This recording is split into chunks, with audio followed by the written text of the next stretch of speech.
Alors que des milliers d'Afghans tentent de fuir leur pays après la prise de pouvoir des talibans, la perspective d'une nouvelle vague migratoire suscite déjà le débat au sein de l'Union européenne. Une question étroitement liée à celle du positionnement que la communauté internationale choisira d'adopter vis-à-vis des dirigeants islamistes. Pour l'heure, les Occidentaux ne semblent pas tendre vers une reconnaissance politique des talibans, mais le chef de la diplomatie européenne a estimé nécessaire de discuter avec eux, au moins pour contenir la crise humanitaire. Tout le monde veut partir. Ouvrir des couloirs humanitaires n'est pas facile car cela impliquerait d'entamer des négociations avec les talibans, ce qui signifie leur accorder une reconnaissance politique. Et de nombreux pays ne veulent pas le faire, ce qui explique des positions contradictoires sur la question.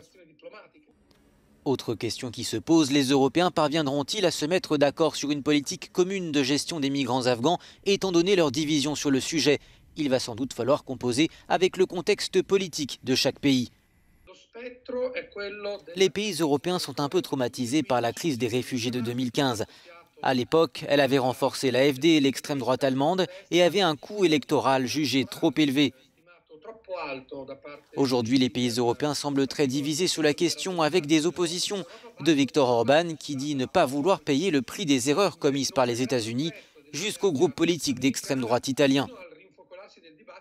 En France, Emmanuel Macron a assuré que le pays devait prendre toute sa part pour protéger les Afghans les plus menacés. Mais il a dit aussi vouloir protéger la France, je cite, des flux migratoires irréguliers importants. Des mots qui ont suscité la polémique. Mais de nombreux Afghans sont déjà arrivés sur le territoire européen ces dernières années. Et certains se sont vus refuser le droit d'asile. Plusieurs ONG ont donc demandé aux pays européens de suspendre les expulsions vers l'Afghanistan. Certains pays ont accepté, c'est le moins qu'ils puissent faire. Mais ce dont nous avons besoin, c'est d'un engagement ferme pour faciliter les évacuations. Ensuite, l'installation n'est pas qu'une question de court terme, car ces personnes auront besoin d'un endroit pour vivre, peut-être sur une très longue période. Alors que l'aéroport de Kaboul est toujours en proie au chaos avec des milliers d'Afghans qui ne pensent qu'à partir, la commissaire européenne aux affaires intérieures a demandé aux États de l'UE d'accueillir au plus vite ceux qui font l'objet d'une menace immédiate. Selon les médias italiens, Rome, qui assure la présidence du G20 cette année, étudie la possibilité d'organiser un sommet extraordinaire pour discuter de cette crise.